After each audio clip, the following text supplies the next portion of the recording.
और बीजेपी वाले बोलते मोदी है तो मुमकिन है, यकीनन मुमकिन है पूरी जायदाद को हड़प कर लेना।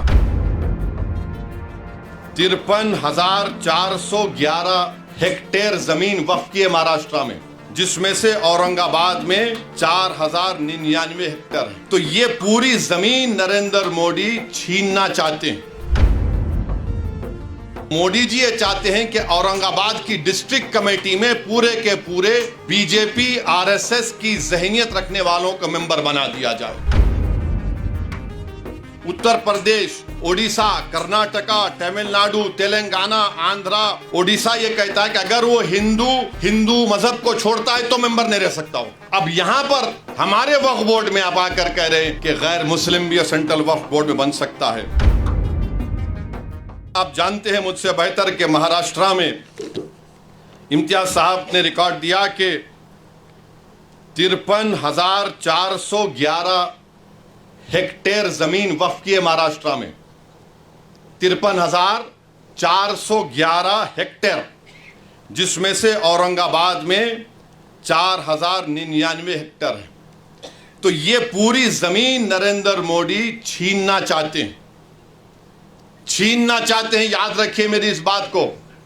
और कैसे छीनना चाहते हैं, उन्होंने कानून बनाया। अब ये जो बिल पेश किया गया है, वो बिल में क्या लिखा गया कि सेंट्रल वक्फ काउंसिल में पहले क्या था कि सिवाय वजीर को छोड़कर, मिनिस्टर को छोड़कर अगर कोई गैर मुस्लिम है तो वो चेयरमैन होते थे।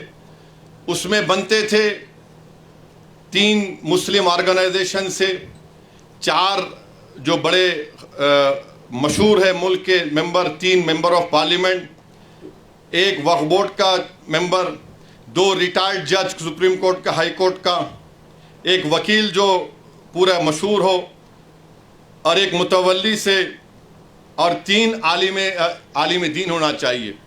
अब हुकूमत ये कर दी है कि सिर्फ 2 मेंबर बनेंगे मुसलमानों के, पूरे के पूरे गैर मुस्लिम होंगे सेंट्रल वक्फ, बाकी सेंट्रल वक्फ काउंसिल में।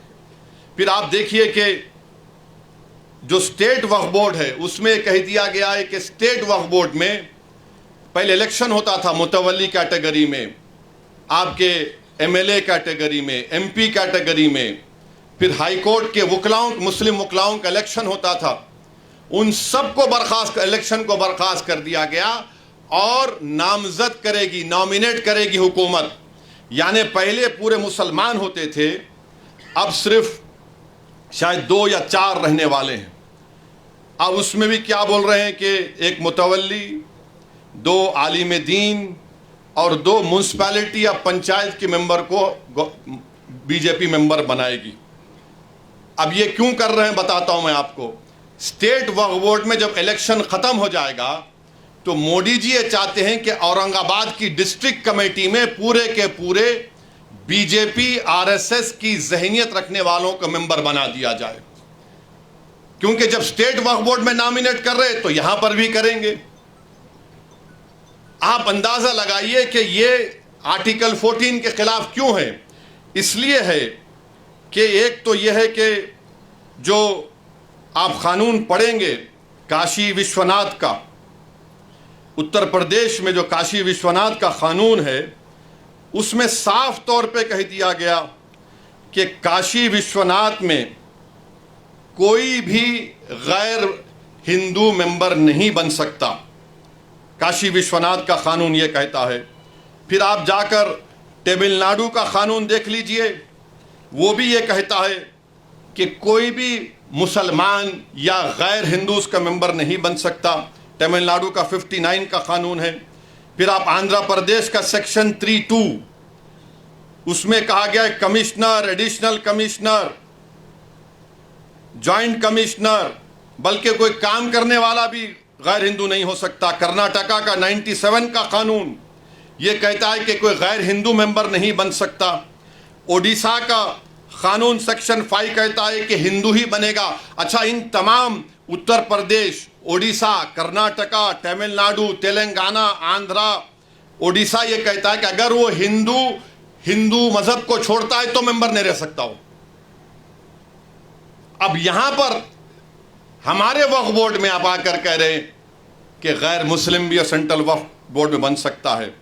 अच्छा, फिर आपके महाराष्ट्र में पंढरपुर की मंदिर है ना, पंढरपुर की मंदिर, पंढरपुर की मंदिर में सेक्शन 22H कहता है कि डिस्क्वालीफाई वो शख्स होगा जो हिंदू नहीं होगा। पंढरपुर की टेम्पल एक्ट कहता है 73 का सेक्शन 22H, निसार साहब जानते हैं। आप नहीं बना सकते किसी गैर हिंदू को। हमारे ऊपर क्यों कर रहे हैं आप ये? इसलिए कर रहे हैं ताकि पूरी जायदादों को छीन लिया जाए। जब इनके चमचे आके बैठेंगे तो वो तो बादशाह सलामत जिंदाबाद के नारे ही लगाएंगे ना। और बीजेपी वाले बोलते मोदी है तो मुमकिन है, यकीनन मुमकिन है पूरी जायदाद को हड़प कर लेना।